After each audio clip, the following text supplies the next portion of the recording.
At T-Mobile, our critical mission is providing unparalleled 5G coverage for when connectivity is mission critical.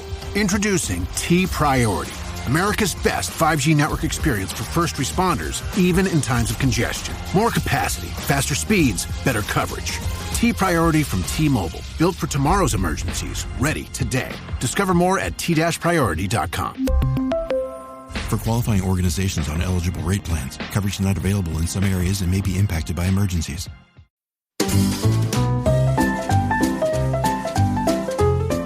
You're listening to the Animation Addicts Podcast, episode 128. Bambi, Twitter painted.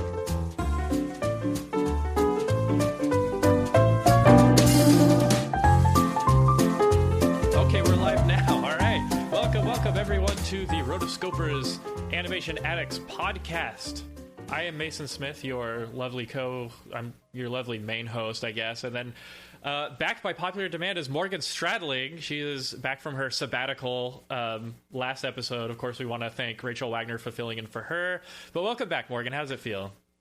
Feels great. It feels like I have not been on the show in a really long time. Really? And because it's basically been a month, right? Yeah. Oh, yeah, because we kind of took a... I am back.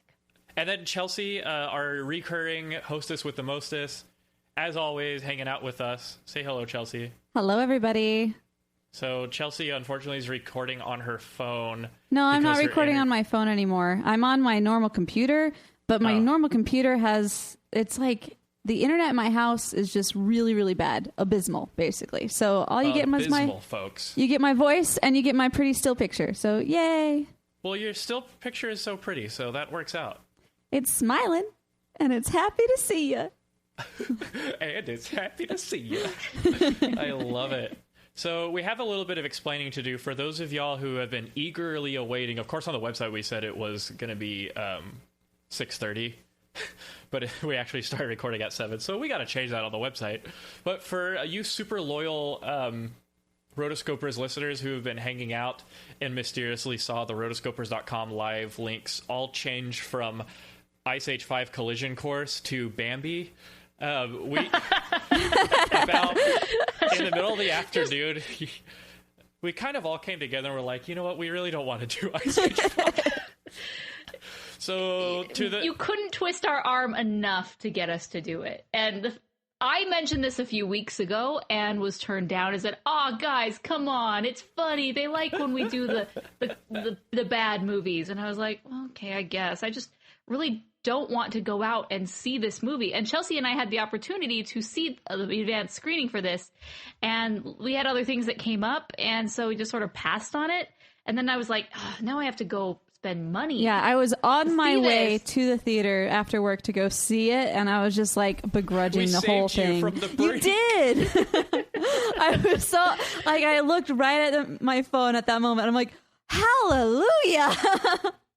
Yeah, oh Mason, God. luckily he spoke up and finally confirmed what we were all feeling, and we decided to scrap it. And here's the thing, guys. I know we are animation addicts, but I'm addicted to the good stuff. Occasionally, we're always going on and on about how it's like, guys, we should love all animation, embrace all animation. And we're like, I don't want to watch Ice Age 5. I want to watch a Disney classic.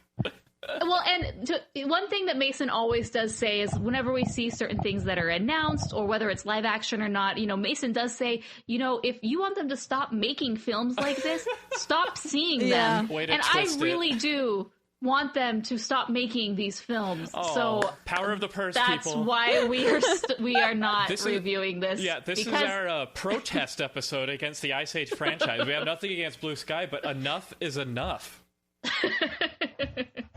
To quote Jiminy Cricket. So we got Melissa Long, who said, actually was glad that my ticket ended up being for free, ... You didn't miss much. And so we've actually got a couple of voicemails that will play at the end that will kind of be our episode for Ice Age 5. We had 2 people call about Ice Age 5, and so you'll get to listen to those. But yeah, other than that, we changed our minds. The lucky Greg Wild, who is our patron who selected Bambi for this episode, this could be either really good or really bad for them, because maybe they're expecting the Bambi episode to come out in 2 weeks, but it's coming out now. And so they'll still get to listen to it. It's just maybe not live. I don't know. I never see Greg on the chat. This is the first I've heard of Greg, this supposed Greg Wild. So, well, we are doing Bambi. It is quite a shift in tone from what we were going to do, which is a fifthquel, or don't even know what to call it, to this. Yes. And Mason, as usual, has brought sound effects that are appropriate to the movie, which we are going to be reviewing. I was watching the meter and it was really high, so let's try that again. That was really a lot. Okay, that's a little better. Jump scare, everyone. Okay, so just real quick recap. For those of you who are new to our show, The Animation Addicts is a podcast where we talk about all things animation, or almost all things animation. It turns out there are even some things that we will not touch unless we'll do a review on the site. Well, yes. We'll do a little. There was already a review on the site. Well, then we're good. We're gold. I think we're good. Then we're set. Okay. But what we do is we talk about an animated film, past or present. This episode, we are going into the past. We do have some patrons via Patreon. And so whenever we are reviewing an older film, we allow the patrons, one of the perks is that they get to help pick the films. So this is one of the patron picks, and it's going to be Bambi. And I'm really excited to talk about this. I have much more positive feelings and emotions towards this film. So that's great. That leads to a better discussion. But it seems also in the chat that a lot of people are okay with our decision. So, but typically we do try to review most of the newly released animated films. Not all of them, but however, we do quite a few more than we used to. So stay tuned. I think the next one that we will be doing is Kubo. Oh, I thought that was Sausage Fest coming up.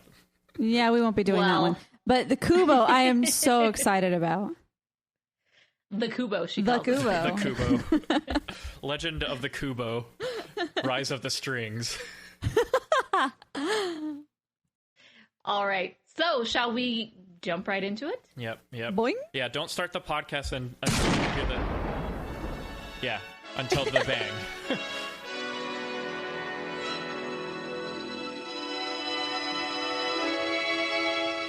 Love is a song that never ends. Life may be swift and fleeting.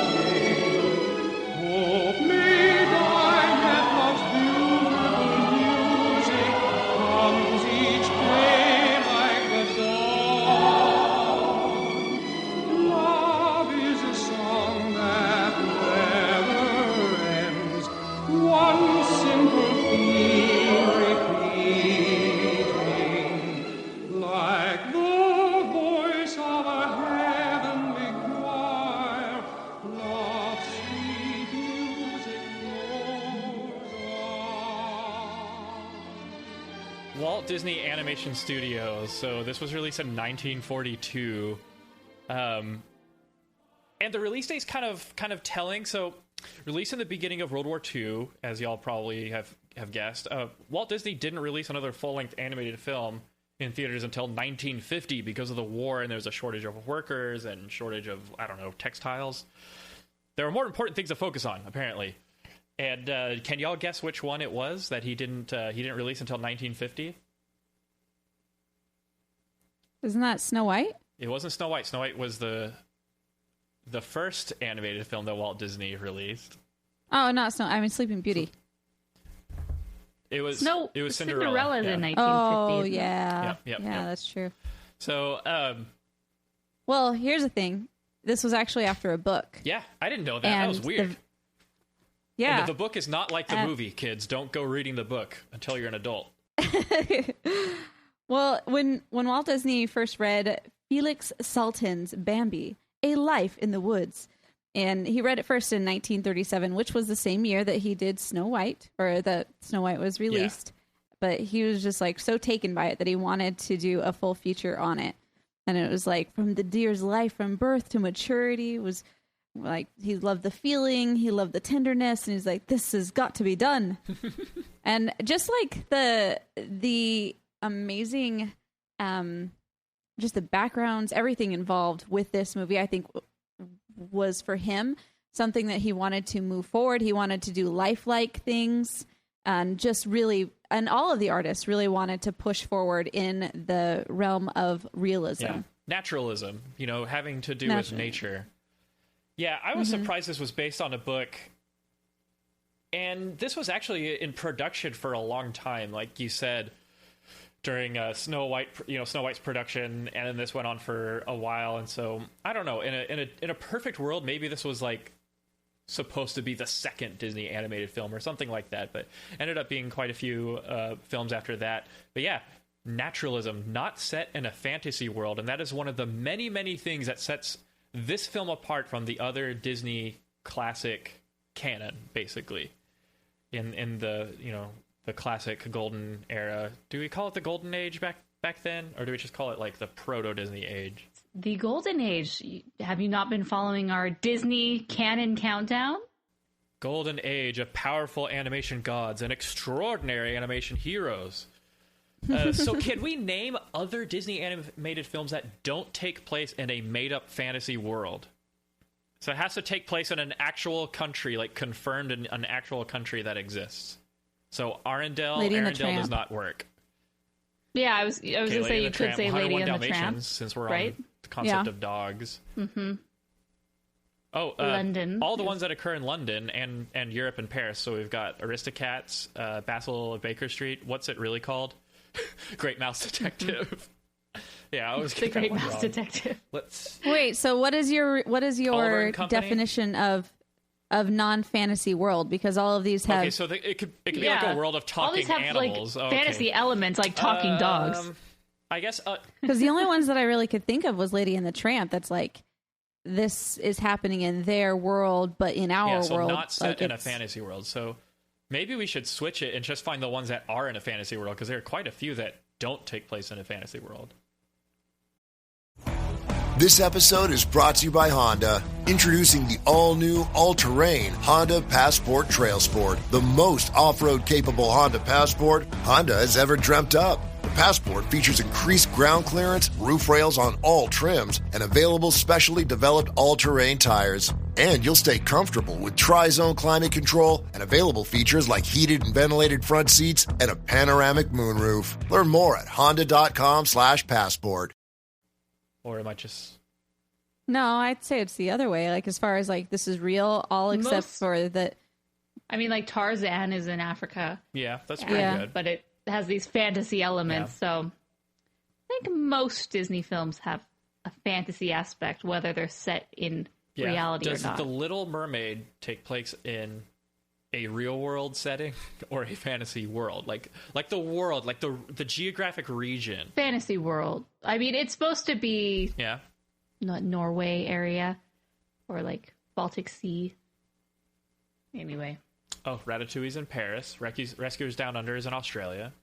Beauty and the Beast is in France.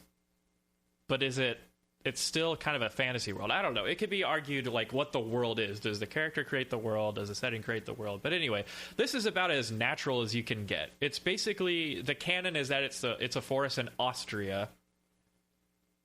Not the United States, it's in Austria. And they had to change them from roe deer to white-tailed deer because Disney said so. Do you need any other reason? No, it's because the book was Austrian. But everybody who went to do any type of like field trip, to go do research, they all went to places in the U.S. And so like one of them was in Maine. They went to the forest in Maine, and then some others went to like somewhere in the West area. So you're getting hours as far as pictures and sketches and things they brought in. Yeah. Oh, they even brought deer into the studio. They seriously did. So live action reference. This is a supremely important thing in animation. Can't stress it enough. You need a live action basis to reference your animation performance off of. Of course, you could deviate with any level of abstraction, but if there's no reference point for the audience, they just won't connect. Like even alien designs are they're they have a real world connection. Like, oh, Jar Jar Binks is basically a horse and a slug. I get it. Maybe that was a bad example, but he's basically a Cajun horse alien. Oh, picture that in your head, and that's Jar Jar Binks. Anyway, so yeah, reference. But as we will learn, just reference for reference's sake isn't enough, because they brought in 2 deer. They were aptly named Bambi and Pauline. Yeah. Pauline, is your dough ready? The matchmaker is not the patient deer. Nailed it. I just thought of that right now. So they brought in live animals, but they were domesticated. I don't think so. Y'all got the stench of domestication all over you. Pets. And Secret Life of Pets. Gotta love that snowball. Yeah, there you go. But they didn't act like they do in the wild. So they had to look at live action footage of like documentary style wildlife films. And that is a huge lesson that I've actually learned over the years, is that reference for reference sake, like sometimes you'll have the opportunity to show your performance to an instructor or someone in the industry. Almost always they will ask, can I see your reference? Or show me your reference. And you can't just show them. When that happens and you're looking for reference for your animation, don't just Google deer in the woods. Like, you need to Google exactly what you want the deer to do so that you can capture that performance and base it off of that. So it's all about good acting. Yeah, it's all about good acting. So you wouldn't say, well, when I did this sword fight, I looked at a footage of Sir Ian McKellen walking in the forest as my inspiration. It's like there's a disconnect there. You got to find actual sword fight reference to base your performance off of. So anyway, kind of an animator's lesson for y'all. But the animation was kind of complex because we're dealing with kind of naturalized characters, but they emote. It was really hard. Some of the stuff they couldn't do. They had to like rotoscope the Great Prince's antlers from reference. Can we just appreciate the fact that there is a previously unknown and sort of shadowy Disney prince that we don't know about, and that is the Great Prince? Yes. What is he the prince of, and what makes him so great? Like, did he beat all the other? Forest. He's the prince of the forest, so there's no king. So he has to marry a princess, or he can't become king. I am king of the forest. And he doesn't seem to want to settle down. He has quite a few ladies, so he'll forever be a bachelor prince. So I wonder how much alimony he pays. Yes, it is a shadow prince, young Mind of Films.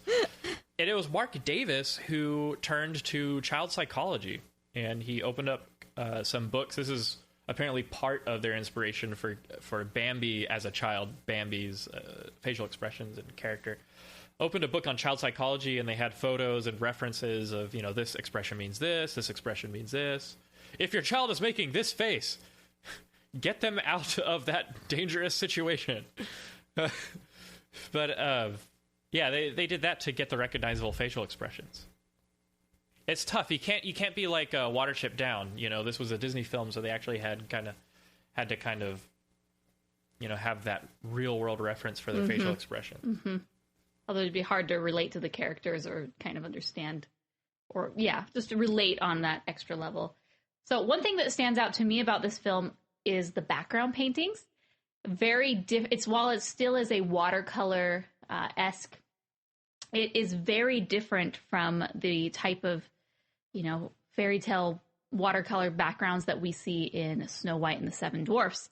And the reason it took a different feel was because Tyrus Wong was involved in the pre-production for this and really came up with some initial sketches and paintings for the film that really set the tone of what the design was going to be. And I love his background paintings because I think the paintings of Bambi just feel so different than any other Disney film. They're very airy and soft and, very wispy in a way. And so I actually have seen some of his paintings at the Disney Family History Museum, which is in San Francisco. They have a wonderful exhibit with basically tells the story of Walt's life from the very beginning through all of the productions that he was involved with. And once you start really hitting the studio years, there's lots of pre-production art that is on display. And also, a few years ago, there was an exhibit entirely focused on Tyrus Wong. It was called Water to Paper, Paint to Sky: The Art of Tyrus Wong. It also had an accompanying art book, which you can find on Amazon. I'll include a link to that. It is out of print, so it's quite expensive. However, I wish I would have got my hands on one while I was there, but that was from August 2013 to February 2014. And I think I was there in March 2014, so I barely missed this exhibit, and I was kind of bummed because I really do like his artwork. But I'll just give a little history, just history about him, because I think he's very, very interesting. So he actually was born in 1910 in China and is still alive today. He's 105 years old. Whoa. Which is absolutely incredible. Yes, please tell me your secret, Tyrus. Long and happy life. He and his father immigrated from China when he was a young boy, and he left his sister and mother there. And so I'm getting this from the Walt Disney Family History Museum little biography about him. I'll include that in the show notes. But he never saw his mom or sister again, which is really sad. However, he came here. He became very interested in art. And eventually, just to kind of shorten the story, he did start working for Walt Disney. He had a wife and a new child, and so he needed a job. So he started working. He was an in-betweener, and he thought it was completely mind-numbing. And then he heard that they were going to be doing the story of Bambi, so he went and read the book. And, quote, he says, he thought the story was very, very nice. The feeling you could almost smell the pine. And so as a result, he went out and he made sample sketches of different forest settings and very lush mountains. And they were very Chinese-inspired, of the Sung Dynasty landscape paintings that you would see of that era. And so it has a very Chinese feel to the sketches and the art that he did. And they loved it so much that they ultimately included that and that style as the background style for the film. So beautiful. Probably one of the things he's most known for. And I think it's absolutely mind-blowing that he is still alive today at a ripe old age of 105, and he's kicking it. So ripe and old. Attaboy. That's amazing. We should have him on the show. Yeah, right? He lives in China now. He's back home. We can make it happen. We'll make it happen. We If can anyone has cross contacts, diplomatic let us know. lines. This episode is brought to you by Prime Video. In the small town of Holland, Michigan, nothing is ever what it seems.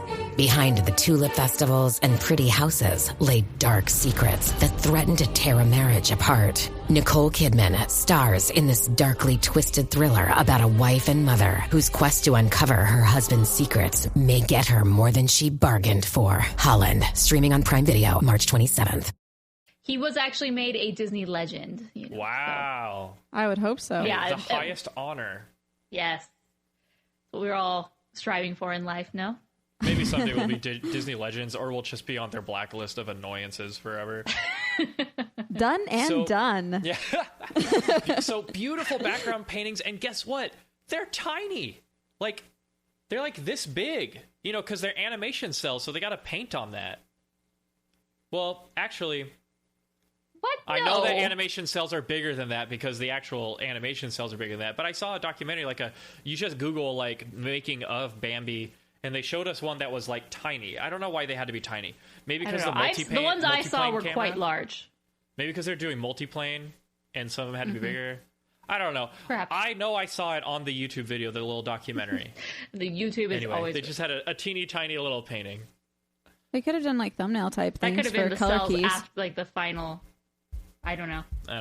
Maybe that's we need to do more microfilm. research on this.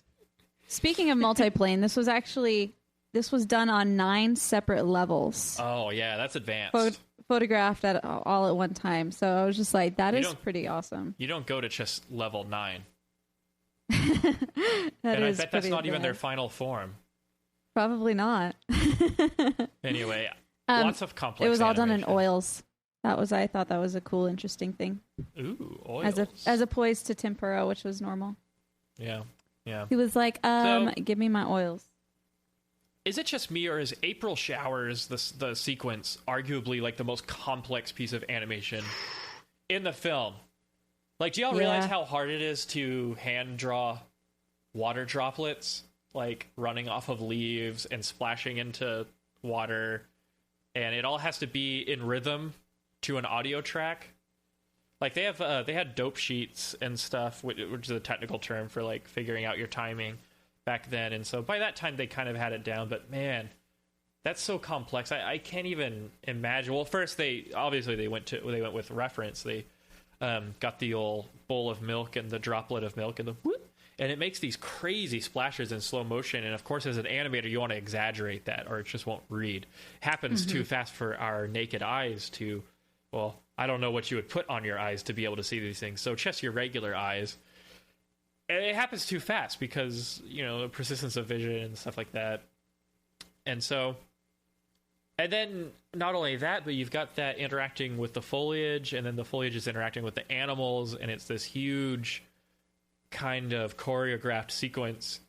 And man, my hat goes off to them for that. Not only are they doing these complex animal animations, but just this effect in specific was just mind-boggling. I would say the music in general, tied all together, was pretty crazy. Like, it was really good. I loved this song, and I still love this song. I was mentioning earlier before the show started that I was always so mad that our school never. Every time we started a new piece ever, I would always be like, hey, we should totally do April Showers. We should totally do April Showers in choir and orchestra. Because I was like, that'd be amazing. Get everybody together, do that.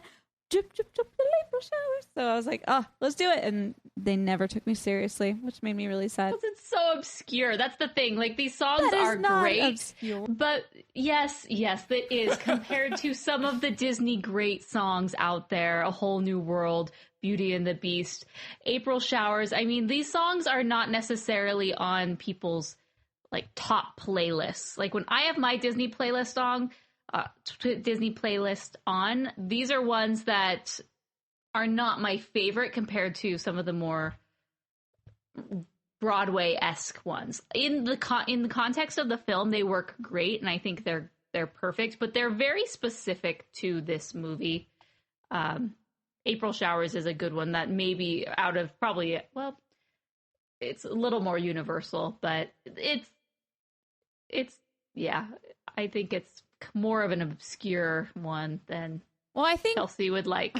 Yes, I know. But I mean, honestly, I think that the Sherman Brothers were really what changed Disney. Like we've been, this is an interesting thought. Like you look at all the songs prior to when the Sherman Brothers came in, and it was like they're just not as catchy. They don't have as much of a. It's catchier than April Showers. No, it is, but that's what I'm saying. But all the other songs, though, like I don't know. But it's like there's a lot of those songs. I think during the golden age, it was just it was a totally different style of music around in general. It was more of a classical time. People really liked the falsetto. Yeah. And a song. Exactly. And so I think that was probably one of the reasons why, maybe. I don't know. It's just things changed so much in the 50s. You got Bippity Boppity Boo. That's when that one came in, and that was that was catchy back then. That's yeah. But it was about in 1950 when things became, in general and musically, it just became a lot more accessible to the broad public. Can you imagine a world and an era and a time when Bippity Boppity Boo was like the hippest song out there at the time? What a day to be living. And contrast that to what we deal with now for popular music. Yeah. Anyway, so let's talk about the characters. So this basically tells us the story of this young deer's life from basically being born, although we don't see that part, but very, very, very new, to maturity. Mm-hmm. And surprisingly, only barely over an hour long. Basically. So how do you feel about Bambi as our protagonist? Bambi does speak, although I feel when I think about this film, he does speak and does have lines, but there's a lot more. It's less than other films. It's not very dialogue heavy. Less is more. Yes, exactly. I mean, it definitely is there. This could be Wall-E before there was Wall-E. Yeah. Bambi. They call me Thumper. Oh my gosh, you said it. I've been triggered with Thumper. Move over, Bambi. Thumper deserves his own section of the pop. Bambi's great, Morgan. But Thumper, he is amazing. Forget Snowball. In my opinion, forget Bugs Bunny. I don't know, it's close. But Thumper is one of the most hilarious and entertaining animated bunnies out there. I love him. I love Thumper. Thumper, what did your father tell you? Oh, yeah. What did your father tell you this morning? This morning? If you can't say anything nice... Don't say anything at all. Don't say anything at all. Which stays with us. My mom always told me that.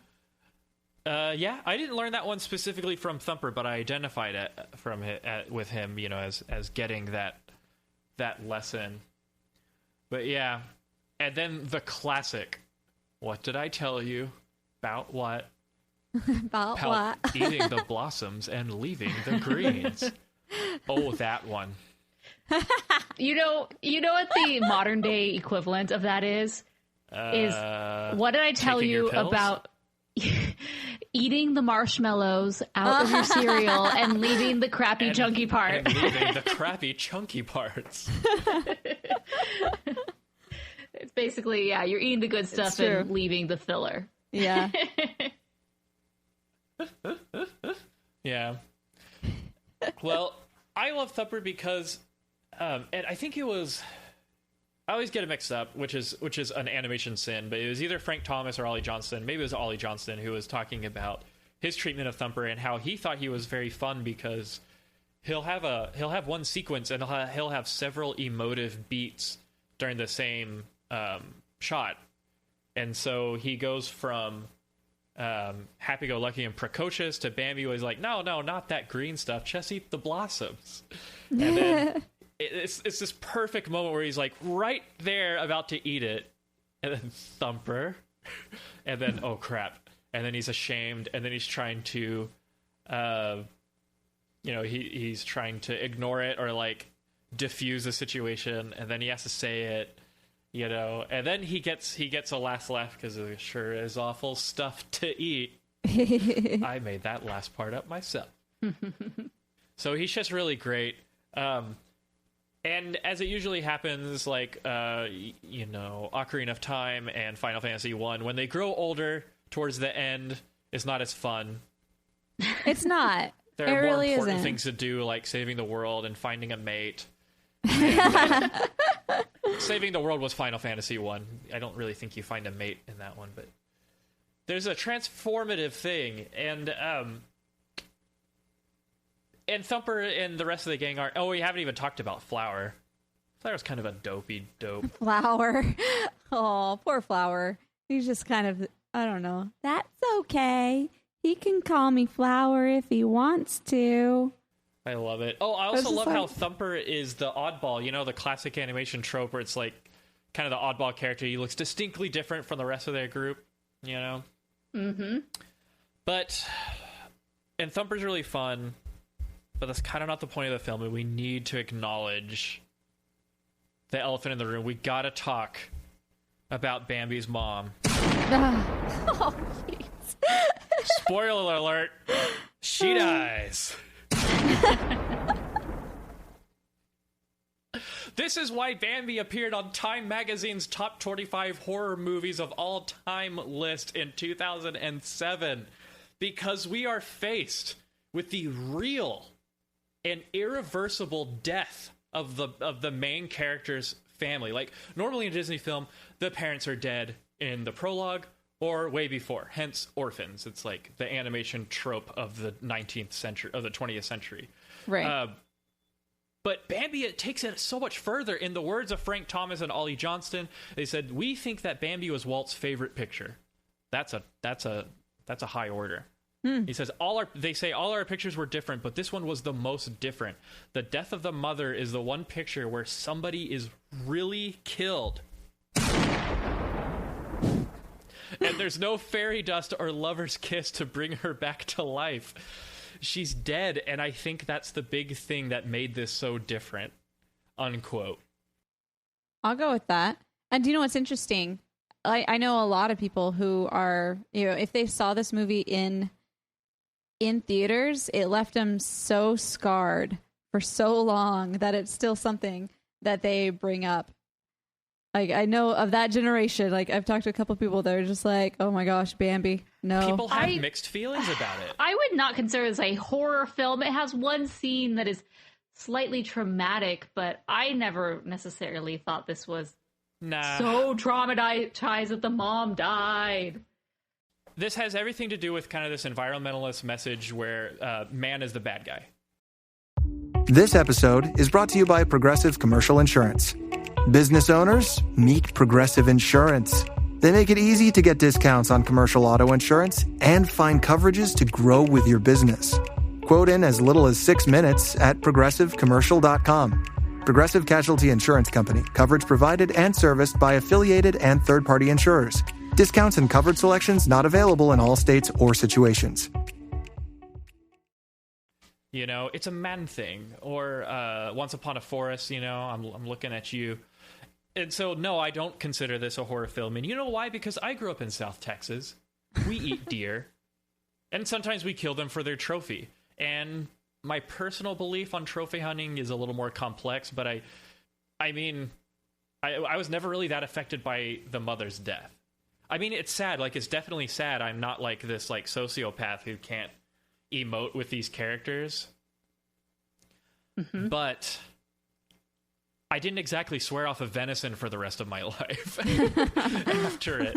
So what about y'all? How did it affect y'all? And I don't remember being particularly traumatized by this scene. I always remember watching this from a very small age. I think obviously I was sad and saddened by the loss of the mother.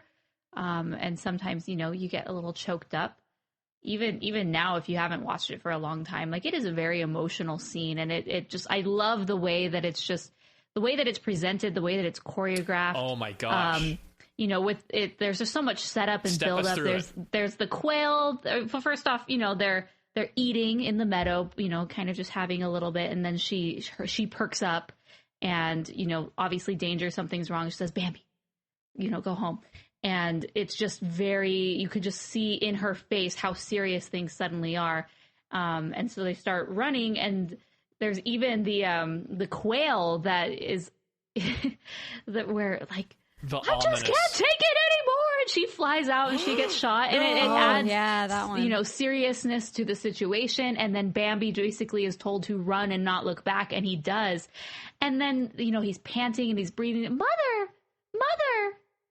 And, he walks out into the snow, and she's not coming back. And it's really prolonged. And then finally we see the great prince, and he basically breaks the news to her, and it's quite a very emotional and well done scene. I love everything from how it's set up to executed to the payoff at the end. Brilliantly done. And that tugs at you. For me, it's hard to tell if the guy was using a rifle or a shotgun. Sorry. That's what I'm thinking throughout this whole thing. Fair. Oh, I'll match your thunder tube and raise you one. I was like, can we tell the difference between the gun and the thunder tube? Yeah. Chelsea just shot your thunder tube, so you're gonna have to buy another one on Amazon. Yeah. Dang it. But you gotta face it, and this is what makes Bambi such a powerful film. Is because we're dealing with this death. And it's like, I feel like in animated films or Disney films, like, man's negative impact on the environment and on animals and stuff is there, and it does happen, but this one is just so direct. Mm-hmm. She's dead. And well, man is the enemy in this. Man is in the forest. Man is in the forest. And man causes the big fire at the end. And the big fire. Yep. It's never shown on screen. anti-human in a way, which as humans is a bit frustrating. I don't know. I have a different opinion on that. And like I said in the chat, like, we don't want this to kind of devolve into a political discussion, but it's such an interesting part of this film because most of the film's antagonists, with the one exception being Rano, that jerk that Bambi had to fight to get the dough. I mean, that's nature. Animals will do that. Men. Yeah, but we don't necessarily have to have fist fights to get the girl we want. It's true. But most of the 90% of the film's antagonists are men. And let's not be sexist. There could be women hunters out there, huntresses, if you will.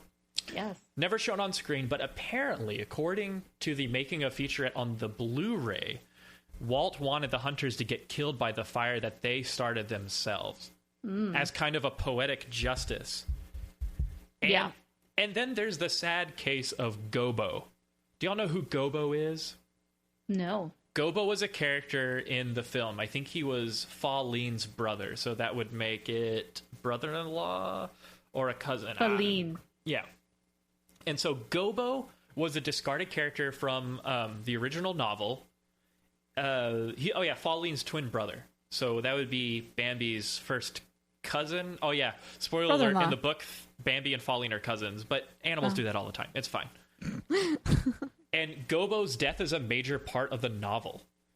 So Gobo actually was wounded, and he was found by a man. He was nursed back to health, and the man actually released him into the wild. So I'm reading this, and I'm like, oh, that's cool. Like a man with a kind of a conservationist mindset took poor Gobo in, nursed him back to health, and released him back. What happens later in the in the novel is that Gobo thinks that men should not be feared because of his experiences, and then later willingly approaches a hunter who shoots him like point blank, basically. Oh, jeez. So the book is very dark. Wow. So I'm laughing because it's like an awkward, outrageous laugh. Obviously, I don't laugh over the death of an animal. I'm actually very harsh on people that are cruel to animals. Well, just the irony of the situation. Yeah, it's just the irony of the situation and kind of this mixed message. And so there is, I would say it is a conservationist message in the film and not an environmentalist one. Yeah. Mm-hmm. Conservationism is all about respecting nature and what's the other R word? Oh, I wrote it down. I had it all written out. Respect and responsibility. Yeah, that's the message that I get from this, is that, you see the fire that is not tended for, it is just kind of left, and the actual destruction and mayhem that it caused, and it really makes you think about, Smokey Bear, and you got to take care of, be conscious of our place and what we are leaving behind, and the effects that it causes, because one little fire ended up destroying an ecosystem, right? And it happens yearly. Forest fires are still a huge problem. May not necessarily be because of an arson or because of neglect, but it usually is us that starts them, and it's a reality you have to face. But if I were to try to dissect Walt's vision for the film regarding man, from everything that I've read and everything I've seen, he wanted them to be this like antagonist, this like force of nature that the animals have to kind of deal with and live with. And it's like in Princess Mononoke, where it's like, yes, nature and man can live together, but man will usually make a ton of mistakes in the process. So can there be forgiveness? After nature has been so violated, is there redemption and stuff? And so it's this kind of ongoing question, and my problem with what the buzz about this film is that I don't think Walt never ever meant to portray man as evil or condemn the hunters. Mm-hmm. They sort of just are. But as frequently is the case with entertainment, activism and activists, they adopt the film as their vehicle, as their representative for their ideology, and the original context gets lost. And so that's why I think it's good to have a level head. Some people say this is an environmentalist film that casts man as the evil villain. I tend to think it's more conservationist, where man is an antagonist because of their carelessness. So I don't know. It's really up to you to decide. But I will tell you that there was backlash when the film was first released. Tell me more. Okay, apparently in an early case of political correctness, the premiere of the film was scheduled to be in a small town theater in Maine. And that's the hometown of animator Maurice Day, who originally brought the book to Walt's attention in the first place. So they were going to have the premiere in his hometown, small town in Maine. But the premiere was canceled and moved somewhere else because the state of Maryland feared that hunters would be offended by the film. So... And then in 1942, the year that it was released, Raymond Brown, who was editor of Outdoor Life magazine, he called the film, quote unquote, the worst insult ever offered in any form to American sportsmen. See, that's interesting. I don't really necessarily see, I don't see the hunters being portrayed negatively. I mean, they're just doing what they do as hunters, which are hunting animals. I guess if the hunters are presumed to be the same people who start the fire, that's a little different, but as far as the actual act of hunting, I don't necessarily see any problem with it. I mean, it is presented from the animal's point of view, and so you are more inclined to not like the hunters and to paint them with a negative brush. Yeah. But, I mean, that's the whole point of storytelling, is just showing from different sides. Yeah. Interesting, yeah. And if I could... Very briefly, I had this whole thing typed out, but I'm going to condense it. If I could briefly go into the technical aspects of the actual hunting involved. Like, if I was going to do a shot-by-shot... Do it! Empower! Claire is practicing her breathing for her upcoming yoga retreat. In Bali. Has she ever done yoga before? No. But Claire worked with Empower on her savings and investment strategy. She got good at money, so she can be a little bad. Empower. Invest well, live a little. Join our 19 million customers today at Empower.com. Past performance is not indicative of future returns. Investing involves risk. You may lose money. Advisory services are provided for a fee by Empower Advisor Group, LLC, EAG, a registered investment advisor with the Securities and Exchange Commission. Om Namaste. This takes a while to load up, so I can't be very good at timing it. But so one of the questions I am asking myself, I don't know if anyone else cares, but were the hunters there illegally? So I looked up in Austria, roe deer hunting season is from the 1st of May to 15th of October, or the 1st of August to the end of the year, depending on which of Austria's 9 Länder you live in. So you'd have to prove that the killing was made in that time frame. Bambi's mom was clearly killed by a rifle. This was a precision kill. So my final diagnosis on that is that it was probably legal, like it or not. The second attack is when Bambi gets shot while leaping over a log, but he recovers quickly. Now, this is probably legal, but just plain dumb and irresponsible. Now, this is where I agree where the hunters were being very irresponsible. So bad hunters, is that the shots were clearly made by a shotgun. They were out hunting pheasants, and what you had was a trigger-happy hunter who took pot shots at Bambi while he was running away, because a shotgun pellet will not penetrate the skin of larger game. And so, in that case, they were being really dumb. So... there you go. So there you go. There you go. But anyway, I can tell we're getting a negative backlash from the people in the chat, so maybe I should stop talking about the hunting. So, well, with that, I am done talking about hunting. No, people are not upset with that. People are just more upset that you keep using the gun sound effect over and over and over again. That's really what people are upset about. Oh my gosh. Whatever, it's funny to me. Yeah, I just, for a second there, and for whatever reason, I can't get my mind off of it, but the whole fact that the fire happened is not something that I always see as a bad thing. For example, I follow this, it's a very conservative or conservationalist type of a feed on Instagram, but it's they basically showed this fire of Mount Hood in Tucson, Arizona. It got it in 80 years. It hadn't caught fire at all. And the person who wrote it said, this is something that on this mountain, which hasn't seen fire in over 80 years, it was born of lightning. And so it has nothing to do with us, but it's actually a good thing, because all this, it will go ahead and it will get rid of all of the mess and all of the debris over the last 80 years. And it will allow everything to kind of grow back better. So I thought that was an interesting tie. So that's why I've not that specific reason, but I haven't always seen the fire in this movie as necessarily a bad thing. But actually, no, wait. But it was caused comes from him. Yeah. Campers. So it was by him. Yeah. So yeah, that was bad. But like, so I take that entire speech back. Whatever. But it's just interesting. I myself am not a hunter. I do not see myself. Well, you're not a huntress. Huntress. There's a proper term for it. I am not a huntress. I do not like killing in general. Anytime I'm driving down the road and I hit a rabbit, like killing, and Chelsea? I'm like, it's like I'm driving down the road from Utah and I end up hitting a rabbit or something, and I my heart just stops, and I'm like, oh my gosh, I'm so sorry, Thumper. Aww. It hurts my heart inside. But it happens a lot. Not always, but I just got I've never hit an animal. I have, and it hurts. Dude, one time I hit a big old raccoon.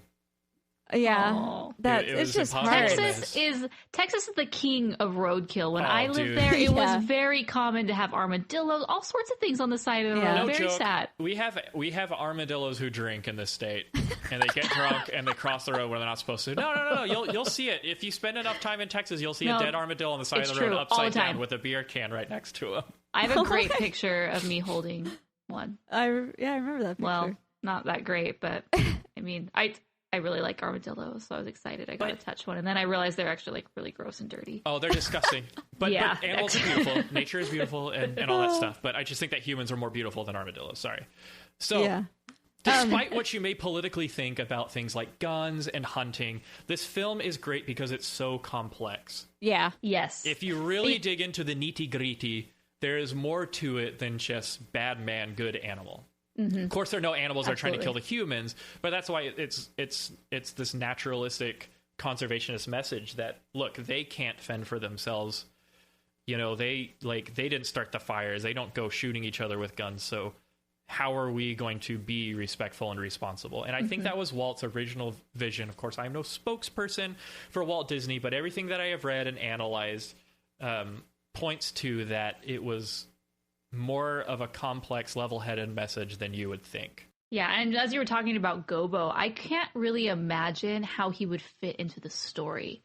Like, the story is so simple, yet complex at the same time, in all the levels and different meaning, and just adding that plot line, it's interesting, and I actually am really intrigued to go read the book, but it just adds a lot to that. Oh, speaking of Texas...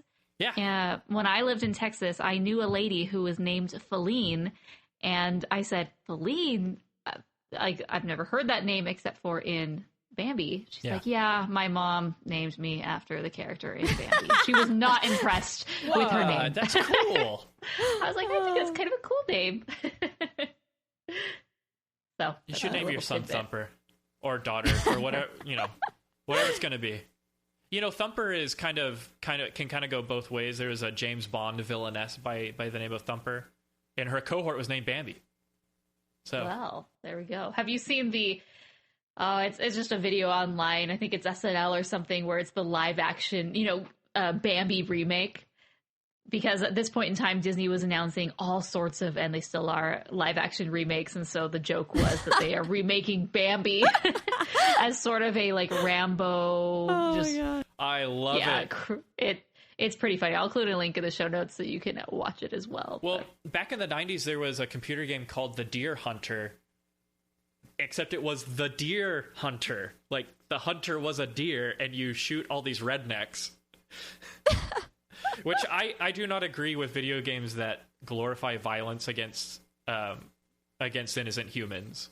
And so you can make the argument that the rednecks aren't that innocent because they're hunters, blah, blah, blah. But so I wouldn't play it. But, there's kind of this, I don't know. I do like oh, that's right. That was on SNL with The Rock, wasn't it? Yes, sorry. I didn't explain it very well. It's with The Rock, and it was a live action Bambi, but with humans playing the characters. And The Rock was Bambi, and yeah. Has anyone on the chat seen the short film Bambi Meets Godzilla? I think it's called. No. You'll have to watch it after this. It's pretty great. Anyway. Perfect. Okay. Well, any last thoughts about this film? Let's see. We didn't necessarily talk plot by plot, but nah, I like it when we tackle the big deal. Oh yeah. What is it called? Trepidation? Twitter patient. Oh, Twitter-pated. Twitter-pated, yeah. Moral of the story, when you get old, you will get Twitter-pated and you will die. So we can pretty much Except for Friend wrap up Owl, apparently. Yeah, I don't know. Friend Owl is just kind of a friend. Friend Owl's in the friend zone, so Friend Owl never got Twitter-pated, yeah. That scene's actually really funny because it's everything around them is being Twitter-pated, and the three of them are like the cool college bros hanging out, and they're all like, "That we're too cool for that. That will never happen to us." And then slowly, one by one, they all find their counterpart. So, yeah. And then one of the lines that always stuck to me over the years was, "Remember me?" Duk, duk, duk, duk, duk. He's like, "Thumper." Bambi's not the brightest crayon in the box, but that's just like the one line that I remember from this film. Oh, even Flower gets Twitter-pated. Mm-hmm. Yes. That's funny. A Twitter patient before Twitter was a thing. Good times. All right, so I guess we should rate it because our voicemails have nothing to do with this film. I just want to say that we did really well. I'm really surprised that we came out of that epic monologue about hunting and conservationism without any dislikes. So, hey, don't be disliking just because I said it. Way to go, Mason. You just spoiled our podcast. Dude, we totally had 20 people viewing at one point. We have friends. Yay! We have friends. Yay! We are friends. We are. All right, so okay. What do you guys rate this? Hey, what's up? It's Wanda Sykes. I'm here to remind you about something super important, getting your breast screened. Because trust me, your breast health should be a priority. Early detection for breast cancer can change the game, which is why you should visit yourattentionplease.com to learn more. And do me a favor, if you've already had a breast cancer screening, remind your friends and family to visit yourattentionplease.com too. We gotta look out for our girls. Y'all asking us or y'all asking the good people in the chat? I'm asking you to give the chat a little more time to respond. I'm going to give it 4 stars. Woo-wee. Well, yeah, I'll go with 4. I'll put that up. I like this movie because of it definitely stands the test of time. It's still one of those movies that everybody knows. Everybody can say that every person should see this movie. It's definitely not one that I think it should be skipped over, particularly if you haven't seen it. And just from the storyline of how intricate it can be, and then also just the art is beautiful. And come on, April showers, man. April showers. April showers. So that's me. Okay. Thundertube. All right, so I'm struggling between. I'm going to give it 4.5 stars. I was thinking maybe 5, but I think this is just such a classic. I think it's beautiful in the way that it's not only the background paintings, but the way that it's animated, mostly realistic animals, apart from their facial expressions, just everything that they did to. If you look at these animals compared to the animals from Snow White, they are worlds apart in how anatomically correct they are and how they move. And it's really beautiful and really masters were at work in all aspects of the animation. I love the story. I think it's very simple. It's a coming of age. It's talking about, the realities of life. And there's definitely a moral message to be learned. It's simple yet complex. And every time I watch it, I'm always very, very impressed about how mature this film is. Mature. I think great word. I think when you mentioned a Bambi, like most people think just kids film, but it is far from a kids film. I don't think anybody sit down and watch it. A lot of adults won't watch it. Yeah, because they were scarred for life. They were quote unquote scarred for life as a child watching it, and it's like Yes, my T-Rex arms. Anyway, gotta do the T-Rex. 4 out of 5. 4 out of 5. Sorry, Morgan. I don't mean to constantly interrupt. Y'all know how excited I get. We do. Well, that's why we love Mason. Don't y'all? So, Bambi. This is one that you've just gotta see if you're a Disney fan, because it sets itself apart. It takes its time. It's got beautiful artwork. It's quieter. And, of course, it's got the super powerful moment of the death of Bambi's mother. That being said, there are more entertaining... okay, like, contrast Bambi's death with Mufasa's death. I think that Mufasa's death is a little more entertaining and a little more powerful, just because the movie speaks to me more as a whole, The Lion King.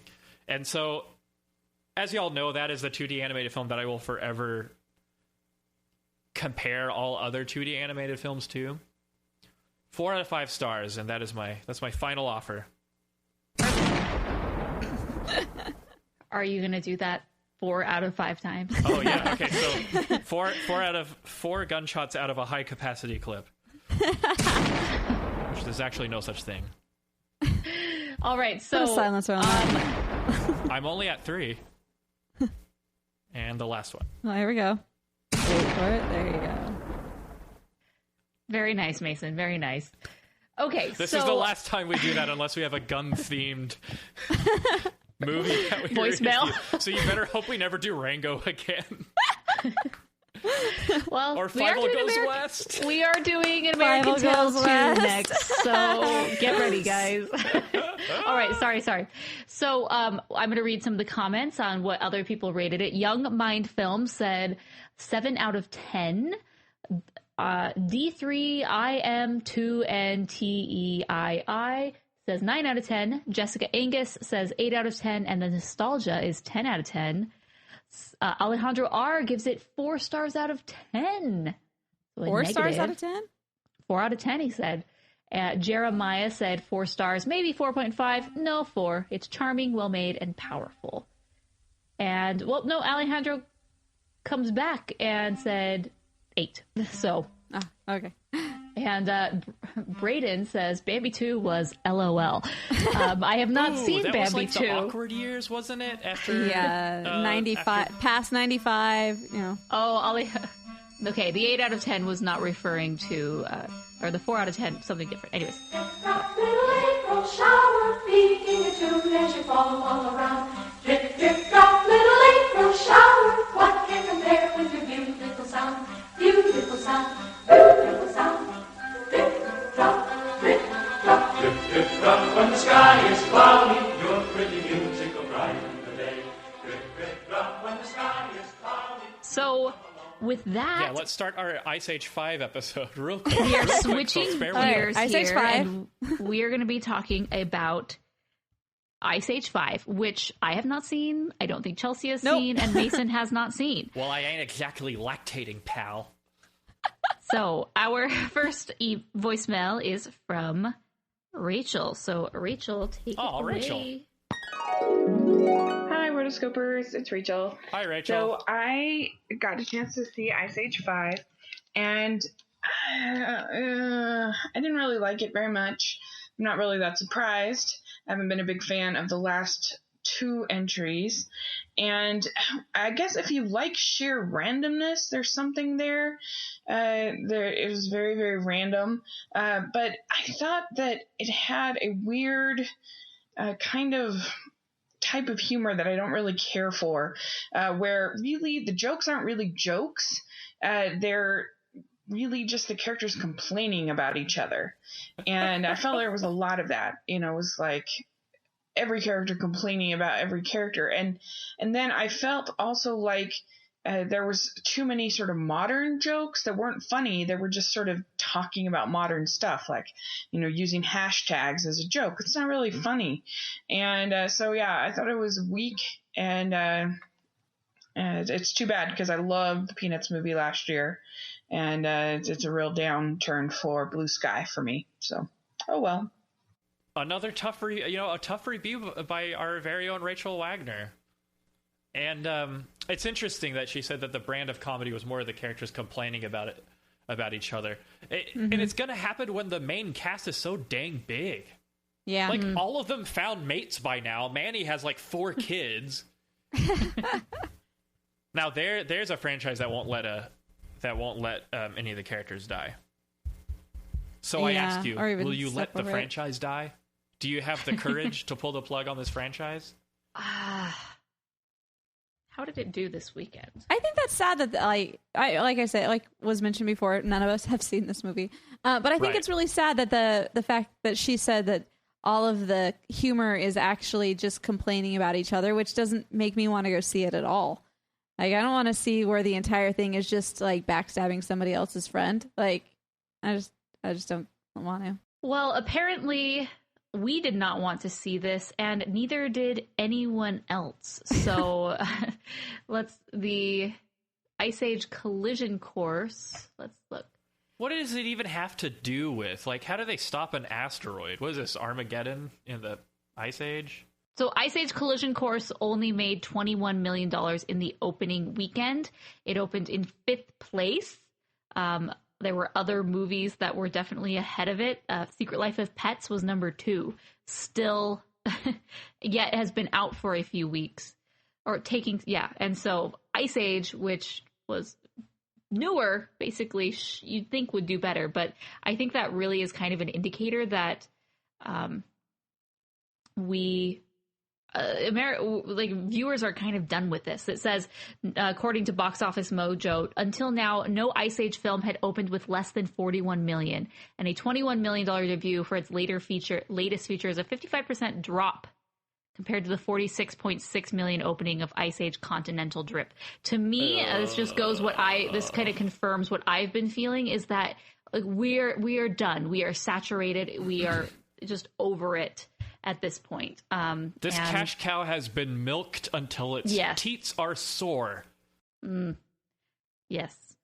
Anyway. To put it graphically. Very graphically. Oh my God. That graphic. Sorry, I hate to titillate you all, but... Oh, dear. Our next one is from Jeremiah. Dear, we're doing Ice Age, not Bambi. Jeremiah, take it away. All right, sorry. Go still get thunder tubes. Hello, Rotoscopers. Hey, Jeremiah. This is Jeremiah calling about Song of the Sea. Although, like the Red Rabbit, I'm late for a very important date. It happens. Let's see. I have so many things to say about this movie. Honestly, if somebody were to tell me, I want to talk to you about Song of the Sea for an hour and a half, I'd be absolutely delighted. But, well, here goes. Let's see. The music, of course, is absolutely lovely, and so are the characters, and so is the animation, and I don't know. It makes you feel everything you're supposed to feel. It has an emotional rhythm to it, almost like a poem, a poem as if it were written with emotion, if that makes any sense. If every syllable was an emotion, it's happy, it's sad, it's frightening. It's happy, it's sad, it's frightening. It has a rhythm like a poem and the emotion. And you feel every emotion, as I said, you're supposed to feel. So you're with the characters as you're on this journey with them. You feel Saoirse's sadness as she's being carried along on a leash, and it's just that, her pain, and the rain falling, and the music, and you feeling exactly what you're supposed to feel. There's never a disconnect. So many movies have, that joke that's supposed to be really funny and you don't laugh, or something that's supposed to be really sad and it's just not. There was nothing like that in here. And it felt also a lot like a story or a myth or a legend. It also felt like a film because it felt very thought out and carefully crafted story-wise, whereas legends or a story just being told to you is more spontaneous, but it also had the feeling somehow of a story being told to you at the same time, and that was just a wonderful accomplishment. I've rarely seen a film never seen a film really that made me feel like this. This thing is an emotional journey all to itself, and it's I'm always going to have these characters in my heart. I'm always going to be amazed by it. I give it 4.5 stars. You know, as a film, I can't give it quite 5, but you know, as just a masterpiece that does things other films don't do, it's so incredibly perfect. At any rate, again, this is Jeremiah. That's my wandering thoughts. I feel like I've seen something bigger than me and seen this film, really. So I just have difficulty. I think he got cut off because of the length of the message. So we'll never get to know what he was saying, but except for he's in the comments, so yeah. Oh, that's true. He's right there on the chat, so he could finish it up. He can finish it. Finish it, Jeremiah. Finish him. Finish it. Finish him. But friendship. Song of the Sea. I really liked it. It was very emotional. It was very clear with the emotions it wanted you to feel, I suppose. Mm-hmm. And it was very good. Very good. Thank you for your review, Jeremiah. Mm-hmm. Alrighty, well, that is that, right? That's a wrap for this episode. Yeah, that's it. I can't think of anything more obnoxious things to say. I'm sure you could think of something. Oh, we've peaked at 21 people watching right at the end of our episode. So, bye, everyone. We have a new intern, David, apparently, says, "Where am I?" You're in a good place. Well, all right. Yes. Well, thanks for joining us for this episode of the Animation Addicts podcast. Big shout out to everyone who was in the chat, the 21 people joining us live, and everyone else who's having a great discussion in the chat. Thank you so much for everything that you are adding. I love having the chat because we get to really, discuss with you guys and get your guys' feedback. What's working, what's not, what are your thoughts? And again, sorry that we kind of switched this last minute on you. We just couldn't take it anymore. So we're did Bambi, and I am very happy having watched Bambi and reviewed Bambi. And our next episode is going to be An American Tail. Woo! That I'm so is excited. another That patron means... pick. Come on, right when I wanted to do it. Oh. I haven't used a thunder tube in a really long time, so I'm glad this is going to be a blast from the past, American Tail 2. So make sure to watch the film goes west, man. I love this. Send movie. us your voicemails. I will include a link on the website at the bottom where you can rent this. I'll include Amazon, iTunes, and then I'll even include a VidAngel link if you are watching it from that. Okay, if you would like to leave a voicemail for that, you can leave us a voicemail at rotoscopers.com/voicemails or give us a call at 406-646-6575. Remember to keep those short and sweet so that way we can have more room for others. And if you would like all the show notes from this episode, go to rotoscopers.com/128. And that's where you can find all of the links for the different things that we were talking about. And lastly, thank you for joining us. You can find us on social media, Rotoscopers everywhere. All the good things. All the good things. All right, guys. Until next time, we are the Rotoscopers.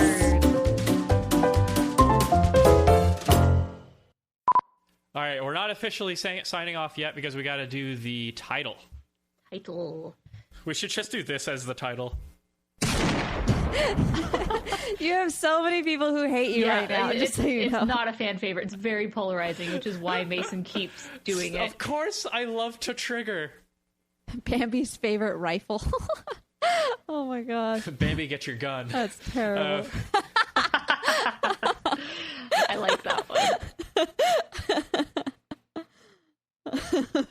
Bambi. Didn't you say something about the Faline? Faline? Is your daughter here yet? Let's see. The matchmaker is not a pleasant pheasant.